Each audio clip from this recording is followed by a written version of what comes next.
إن الحمد لله نحمده ونستعينه ونستغفره ونعوذ بالله من شرور أنفسنا ومن سيئات أعمالنا من يهده الله فلا مضل له ومن يضلل فلا هادي له أشهد أن لا إله إلا الله وحده لا شريك له وأشهد أن محمدا عبده ورسوله أما بعد فإن خير الحديث كتاب الله وخير الهدي هدي محمد صلى الله عليه وسلم وشر الأمور محدثاتها وكل محدثة بدعة وكل بدعة ضلالة وكل ضلالة في النار رب اشرح لي صدري ويسر لي أمري واحلل عقدة من لساني يفقهوا قولي رب أعوذ بك من همزات الشياطين وأعوذ بك رب أن يحضرون أعوذ بالله السميع العليم من الشيطان الرجيم إن الذين جاءوا بالإفك عصبة منكم لا تحسبوه شرا لكم بل هو خير لكم لكل امرئ منهم ما اكتسب من الإثم والذي تولى كبره منهم له عذاب عظيم۔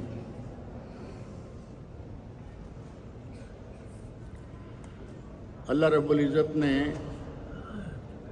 بنی آدم کے مختلف طبقات بنائے ہیں، اور ان طبقات کے بارے میں حضرت عبداللہ بن مسعود رضی اللہ عنہ کی ایک ان کا قول ہے، ان کا اثر ہے مسند امام احمد میں اور معجم طبرانی کبیر میں، جسے مسند احمد کی تحقیق میں علامہ شعیب الارناؤوط نے حسن درجے کی قرار دیا ہے۔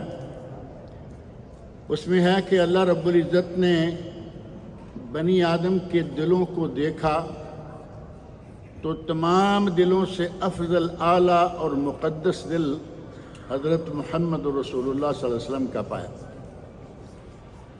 اور پھر دیکھا تو نبی صلی اللہ علیہ وسلم کے صحابہ کا دل پایا۔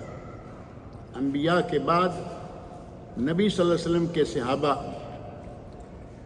اور اللہ نے صحابہ کرام کو نبی صلی اللہ علیہ وسلم کا وزیر بنا دیا، ساتھی ہیں، تعاون کرنے والے ہیں، فتح و نصرت میں ساتھ ہیں۔ اور صرف یہی تقسیم نہیں، بلکہ صحابہ کرام میں سے علی الاطلاق سب سے افضل نبی صلی اللہ علیہ وسلم کی بیویاں ہیں۔ اور اس کے بعد باری آتی ہے خلفائے راشدین کی رضی اللہ عنہم۔ سارے صحابہ بڑے عظیم المرتبت، اور خلفائے راشدین ان میں سے بہت ہی اعلیٰ۔ معروف ہے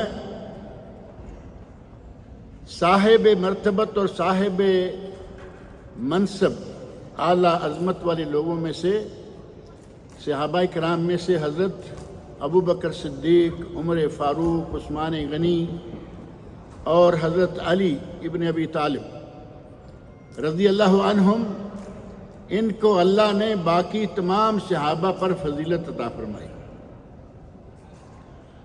اور ازواج مطہرات،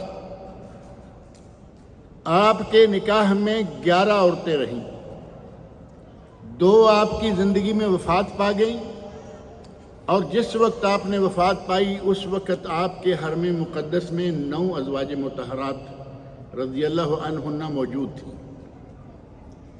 تمام ازواج مطہرات میں سے سب سے افضل اور سب سے اعلیٰ ام المومنین حضرت عائشہ صدیقہ رضی اللہ عنہ،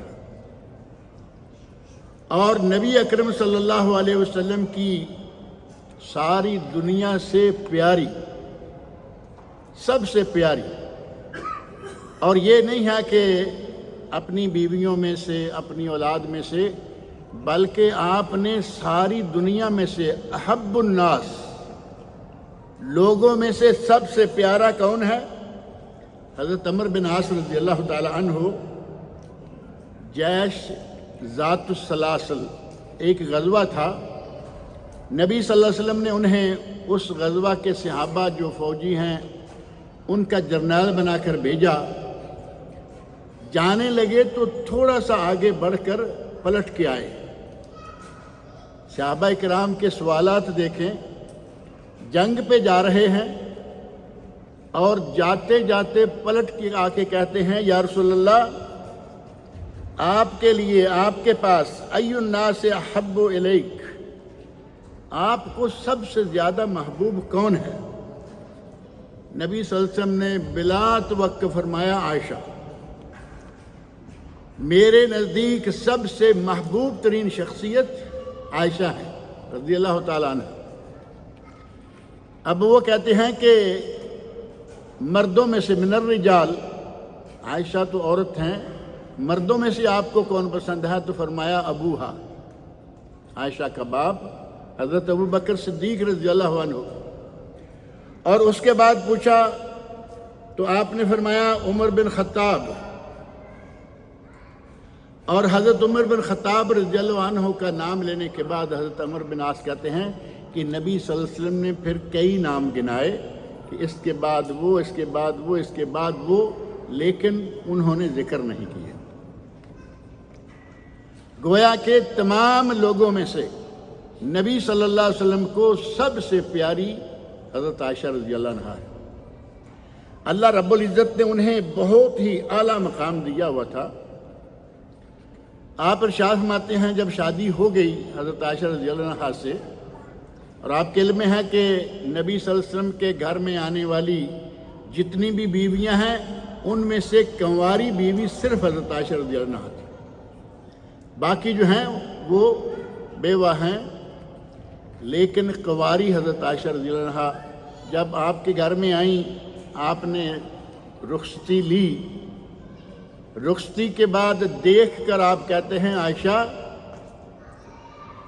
جبرائیل امین میرے پاس 3 مرتبہ آئے اور ریشم کے کپڑے میں لپیٹی ہوئی جیسے کوئی گڑیا ہوتی ہے، وہ گڑیا لے کے آئے، گویا کہ تمہارا وہ فوٹو تھا، تصویر تھی آج کے دور کے حساب سے۔ 3 مرتبہ، ایک مرتبہ نہیں فرمایا یہ آپ کی بیوی ہے، دوسری مرتبہ یہ آپ کی بیوی ہے، تیسری مرتبہ یہ آپ کی بیوی ہے۔ نبی اکرم صلی اللہ علیہ وسلم فرماتے ہیں میں نے کہا ان یکم من عند اللہ یمضیہ، یہ صحیح بخاری مسلم کے الفاظ ہیں کہ اگر یہ جبرائیل امین کے ہاتھ میں ریشم کے کپڑے میں جو فوٹو ہے یا جو گڑیا ہے، اگر اللہ رب العزت کی طرف سے یہ سارا معاملہ آ رہا ہے تو اللہ اس کو پورا بھی کرے گا۔ اور پورا ہوا یا نہیں؟ ام المومنین حضرت عائشہ صدیقہ رضی اللہ عنہا نبی صلی اللہ علیہ وسلم کے نکاح میں آ گئی۔ نکاح میں آنے سے پہلے جبرائیل امین، آپ اندازہ کریں، رئیس الملائکہ عائشہ رضی اللہ عنہا کی تصویر یا گڑیا کہیں، ایک نمونہ کہیں، وہ لے کے نبی صلی اللہ علیہ وسلم کے پاس 3 مرتبہ آئے۔ ام المومنین حضرت ام سلمہ رضی اللہ عنہا معروف صحابیہ بھی ہیں، نبی صلی اللہ علیہ وسلم کی رشتہ دار ہونے کے علاوہ آپ کی بیوی بھی ہیں۔ حضرت ام سلمہ رضی اللہ عنہا کے پاس کچھ لوگ ان کی اپنی ازواج مطہرات میں سے جمع ہو گئی اور کہنے لگی کہ لوگ ہدیہ اس دن لے کے آتے ہیں نبی صلی اللہ علیہ وسلم کے پاس جس دن وہ حضرت عائشہ کے گھر میں ہوتے ہیں، حالانکہ ہدیے کی ہمیں بھی تو ضرورت ہے، آپ ایسے کریں۔ حضرت ام سلمہ رضی اللہ عنہا ان سے کہتی ہیں کہ آپ ایسے کریں کہ نبی صلی اللہ علیہ وسلم سے بات کریں، یعنی کسی طریقے سے وہ ہدیہ ہمارے پاس بھی آیا کرے، صرف عائشہ کے گھر میں۔ جب ام سلمہ رضی اللہ عنہا نے نبی صلی اللہ علیہ وسلم کے سامنے اس بات کا ذکر شروع کیا تو فرمایا یا ام سلمہ لا تؤذینی فی عائشہ، اے ام سلمہ عائشہ کے بارے میں مجھے اذیت مت دو۔ لوگ کہتے ہیں کہ عائشہ کے پاس ہدیے آتے ہیں اور تم چاہتی ہو کہ میں عائشہ کے ہدیے روک دوں تو مجھے اذیت ہوگی، میں تو نہیں کہہ رہا نا کہ وہاں لے کے آئیں۔ فرمایا لا تؤذینی فی عائشہ، مجھے عائشہ کے بارے میں مجھے اذیت نہ دو۔ فَإِنَّهُ وَاللَّهِ مَا نَزَلَ عَلَيَّ الْوَحْيُ فِي لِحَافِ امْرَأَةٍ مِّنْكُنَّ غَيْرَهَا، تم سب بیویوں میں سے کسی بیوی کے بستر پر ہوتے ہوئے مجھ پر وحی نازل نہیں ہوئی۔ بیویاں تو اس وقت 9 ہیں، فرمایا کہ کسی کی موجودگی میں مجھ پر کبھی بھی آسمان سے وحی نازل نہیں ہوئی۔ حضرت عائشہ رضی اللہ عنہا کے لحاف میں بستر پر ہوتے ہوئے مجھ پر وحی نازل ہو جاتی۔ یہ ایک امہات المومنین سے ایک خاص مقام تھا کہ کسی کے پاس بھی نبی صلی اللہ علیہ وسلم موجود ہیں، جبرائیل امین نہیں آتے، اور حضرت عائشہ کے بستر پر ہوتے ہیں تو جبرائیل امین آ جاتے ہیں۔ اللہ رب العزت نے انہیں اتنا مقام دیا تھا۔ اور پھر بیٹی کن کی ہیں؟ ثانی اثنین اذ ہما فی الغار اذ یقول لصاحبہ لا تحزن ان اللہ معنا۔ حضرت ابو بکر صدیق رضی اللہ عنہ، اللہ نے فرمایا ثانی اثنین، 2 میں سے دوسرے، ایک بات، اور تاریخ کی، سیرت کی تمام کتابوں میں یہ بات موجود ہے، حدیث کی کتابوں میں بات موجود ہے کہ غار ثور میں کون کون تھا؟ 2 لوگ، ایک نبی صلی اللہ علیہ وسلم اور دوسرے ابو بکر صدیق رضی اللہ عنہ۔ ثانی اثنین، 2 میں سے دوسرے، اذ یقول لصاحبہ، جب کہ میرا نبی اپنے صحابی سے کہہ رہا تھا لا تحزن ان اللہ معنا، ابو بکر گھبراؤ نہیں، اللہ ہمارے ساتھ ہے۔ یہ واقعہ ہجرت کا آپ نے پڑھا، یقیناً سنا بھی ہوگا بار بار۔ لفظ صحابی اگر قرآن کریم میں آیا ہے تو صرف ایک آدمی کے لیے، اور وہ ابو بکر صدیق رضی اللہ عنہ۔ یہی آیت اذ یقول لصاحبہ، صاحب صحابی، قرآن کریم میں نام آیا ہے صحابہ کرام میں سے تو وہ صرف زید ابن حارثہ رضی اللہ عنہ، جن کو زید بن محمد بھی کہا جاتا تھا، آپ نے ان کو ایڈاپٹ کیا، لیکن جب اللہ رب العزت کی طرف سے حکم آ گیا ادعوہم لآبائہم سورہ احزاب کے شروع میں، تو اس وقت پھر آپ نے اعلان کر دیا کہ یہ زید بن محمد نہیں بلکہ یہ زید بن حارثہ ہے۔ ہمارے یہاں آج بھی اڈاپشن کا بڑا رواج ہے، انگلینڈ جانے والے اپنے بھانجوں بھتیجوں کو اپنا بیٹا بنا کے لے جا رہے ہیں، سارے کاغذات میں باپ کا نام ہی نہیں، ماں بھی اور باپ بھی اور۔ اب یہ موضوع چونکہ الگ ہے، حضرت عائشہ رضی اللہ عنہا کے والد ابو بکر صدیق رضی اللہ عنہ، آپ فرماتے ہیں ابو بکر نے مجھ پر اتنے احسانات کیے ہیں، باقی سب کے احسانات کا بدلہ میں نے چکا دیا، ابو بکر کا بدلہ میری طرف سے قیامت کے دن اللہ چکائے گا، یعنی میں ان کے احسانات کا بدلہ نہیں چکا سکتا۔ ابو بکر صدیق کی بیٹی ام المومنین حضرت عائشہ صدیقہ رضی اللہ عنہا، اللہ رب العزت نے ان پر اتنا کرم کیا ہوا تھا، اتنا فضل تھا، اللہ نے اتنا دماغ، اتنی ذہانت دی ہوئی تھی کہ 4 خلفائے راشدین کی حدیثیں جمع کریں، ان 4 کی روایت کردہ حدیث سے زیادہ صرف حضرت عائشہ رضی اللہ عنہ کی۔ سب سے زیادہ کن کی ہیں؟ حضرت ابو ہریرہ رضی اللہ عنہ، جو مکثرین ہیں صحابہ میں سے، وہ راوی جن کی روایت بہت ہیں، ام المومنین حضرت عائشہ رضی اللہ عنہ کا مقام ان میں سے ہے۔